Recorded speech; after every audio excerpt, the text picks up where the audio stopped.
What it do, YouTube? It's your boys, ABC Gang, in this piece. Get them anytime. The champ is here! You gonna keep doing it, ain't you? Bradley is here. What he do? And today, I'm sipping water. Sipping on straight chlorine. we're watching some of my role models. Some of the most violent men to ever touch a wrestling ring. How many we got though? Like 10? 10? Yeah. 10. Who is your most favorite? The most favorite violent guy? New Jack. That nigga ain't that crazy. No. Respectfully. Like, Respectfully. All due respect. No. a lot of respect. A lot of respect. Yeah. Nah, no disrespect in it A whatsoever. lot of respect. Like, I love you, man. But my favorite, most violent wrestler would have to be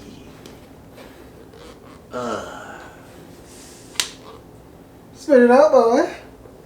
I like me some John Moxley, man. I ain't gonna lie to you. John Moxley is just a different breed of violent wrestler. Him and Minoru Suzuki.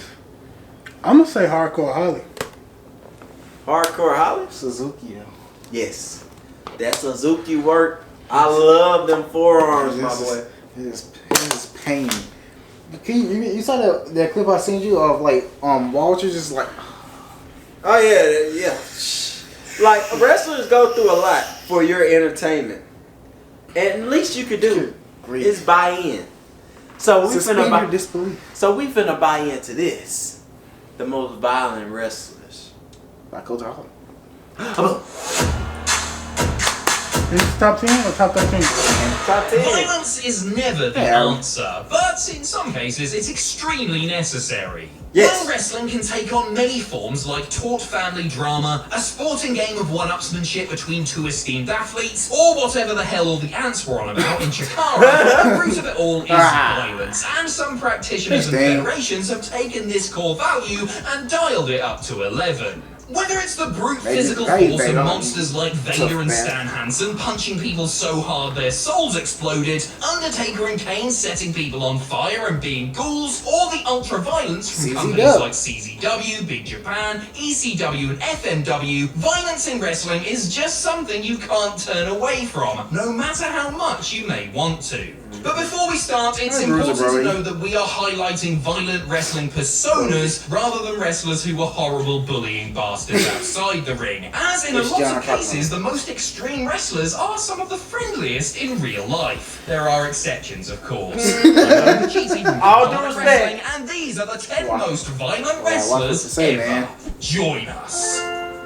Number 10, Terry Funk. Yep. In an industry where the term legend gets bandied about a bit too easily, Terry Funk is one of the few wrestlers who has truly earned the title. A former NWA World Heavyweight Champion, Terry's work in the 70s with Brother Dory opened roads into Japan for many Gaijin wrestlers, while their time as the villainous Funk Brothers in the NWA made them two of the most hated wrestlers of the time. Terry in particular pushed the boundaries to places they had seldom been before. He once tried to remove Jerry Lawler's eye in an empty arena match, attempted to suffocate Ric Flair with a plastic bag, never mind the fact that he was so hated he has been legitimately stabbed and shot at by fans on at least a couple of occasions. That's crazy. That is enough for any career, but this was merely the first half of Funk's. He later helped could you imagine being that hated? Imagine wrestling like this. I would love to be that hated. I would love to be that hated. And his wince-inducing barbed wire no-rope death matches in ECW, the latter of which sowed the seeds for Paul Heyman's Philadelphia-based promotion to grow into a monster. And if throwing hundreds of chairs at his opponents didn't work, Funker would just try to set them on fire or brand them instead. Middle-aged and crazy was an understatement. Number 9, John Zandig. John Zandig is a divisive figure. To some, he is merely a glorified backyarder who promoted dangerous wrestling with little regard for his performers' safety, while to others, he carried on the legacy of Paul Heyman's ECW, upping the ante and providing a true alternative to the mainstream for American wrestling fans. Whatever side of the fence you sit on, you can't deny Zandig's success, turning CZW from training school into overnight deathmatch sensation with his massive incoherent self front and center. While contemporaries like Necro Butcher and Nick Mondo are arguably more notorious, Zandig takes their place on this list for the fact that he was CZW's heart and soul for many years, and for just how crazy his matches were, usually with him dishing out the most extreme violence. Zandig was happy to take it as well, whether getting dragged behind a car, hung from meat hooks, or with light tube after light tube after light tube. But we can't gloss over the ridiculous beatings he handed out. There was the time he launched Jun Kasai off a truck onto concrete, or the time he mother effing bombed Joey Janela off a building through a flaming truck and nearly killed him. Joey Janela. Yes, that actually happened. Jesus! Number 8, Mick Foley. Everywhere He's number 8. Mick Foley turned heads for his boundary pushing. His brawls with Vader in WCW was so violent that he lost an ear. His performance in the King of the Deathmatch tournament cemented his legacy, while his work in ECW served as a precursor to the storylines and mic work that would make him a legend in WWE. A savage, one-eared force of nature, Foley's performances earned him derision as a glorified stuntman from the likes of Ric Flair, while on the other hand he influenced an entire generation of wrestlers as he put his body on the line time and time again. Unlike others on this list, Foley's intense violence wasn't just physical, as his work as Mankind was some of the most disturbing and barbaric storytelling ever told on WWE TV. From the brutal attack on Jim Ross during an interview segment, the promos from the Boiler Room, or the way he would sit and squeal as he ripped out his own hair, Mankind was genuinely disturbing. Throw in the fact that he introduced thumbtacks to WWE and was prone to delivering and receiving bouts of extreme physical aggression in the ring, and you have arguably the most violent wrestler WWE has ever seen. Yeah? Number 7, Jun Kasai. Take a look at Jun Kasai. I've heard a nice, of you. mild-mannered fella, doesn't Never heard he? of He him. certainly makes an impression. Wow! With Look white at that. eyes, 3 teeth, and a network of scars that make Sabu and Hayabusa look like wimps, while usually holding some kind of big What knife the in his hand, by the way. Given the nickname Crazy Monkey, Kasai is just that, as you never know whether he's going to be playful and weird, or whether he'll start screaming and hurling his own poo at people. What? Regardless, in either scenario, you can guarantee that he will be bleeding. A lot. A mainstay of Big Japan Pro Wrestling and Combat Zone Wrestling, Jesus. Kasai's matches are not for the faint You're of a body heart. man. His work regularly involves razor blades, light tubes, barbed wire, and even cacti as weapons. What? And he once got cut so deep by a light tube in a CZW bout that it exposed the bone in his arm. Kasai matches really are a sight to behold. But he's no mere backyard garbage wrestler. Kasai can go in the ring as seen in his work with 0-1. He can also bring joviality into his matches, wrestling comedy bouts in promotions like DDT Pro, and has even competed in Joshi Federation Ice Ribbon. That said, still wouldn't cross him even on a good day though. Nah. He looks like he would eat you. Number Nah, 6, I'm good. Toshiaki Kawada. I'm good Violent on wrestling it. isn't I wouldn't all wanna about fight him. light tubes, thumbtacks, and weed whackers. At its core, it's all about smacking someone in the face as hard as you can. Arguably, nobody has ever done this better than Toshiaki Kawada. One of the 4 pillars of heaven of 90s All Japan, Kawada was famed for being stiffer than Eric Bischoff after a blue chew and booting people in the head like they were footballs. Kawada was so violent and tough that his displays earned him the nickname Dangerous K, and even hard-hitting nutters like Minoru Suzuki and Katsuyori Shibata ended up on the wrong side of Kawada's strikes. He wasn't just some one-trick martial arts kicking pony though. Kawada was a hell of a wrestler, with his All Japan work regarded as some of the greatest wrestling matches ever, whether flying solo against the likes of rival Mitsuharu Misawa, or breaking people in half with tag partner Akira Taue as the incredibly named Holy Demon Army. The one chance you had against Kawada was hoping to outstrike him and praying he didn't get up, because if he did, this hulking no-toothed madman would kick you so hard you would soil yourself. Or if you really pissed him off, he would attempt to kill you with the Ganso bomb. Number 5, Bruiser Brody. Much has been said about Bruiser Brody, both here and elsewhere. Yeah, but his from the top popularity up here, around you the world, don't have Yeah, his I legitimate ain't probably attraction nobody with do incredible drawing power, and his wild brawls that set the stage for hardcore wrestling. Brody was a true force of nature, and if he wasn't making Japanese audiences run for their lives as he swung a giant chain over his head, then he was probably battering Abdullah the Butcher or Carlos Colon, and weeping buckets of blood in the process. But despite his no-nonsense approach to wrestling, and his brisk if not difficult nature backstage, outside of wrestling, Frank Goodish was known to be a family man first and foremost, and embarked on his many tours of the globe in order to provide for his wife and child. Bruiser Brody, however, was not Frank Goodish, and for all of the violent bravado and OTT nature of his matches and his persona, he was not afraid to batter an opponent for real to help boost the aura of Brody. Unfortunately, it's this blurring of fiction and reality which is believed to be a factor in Brody's murder in Puerto Rico in 1988. Number 4, Nick Gage. Murder? Nick Gage does not look like your average wrestler. Balding with chipped teeth and 4-day-old stubble, he looks more like a man who would beat you with a hammer in a rough pub for £2.50 and a Nokia 3310. And that is why he's utterly terrifying.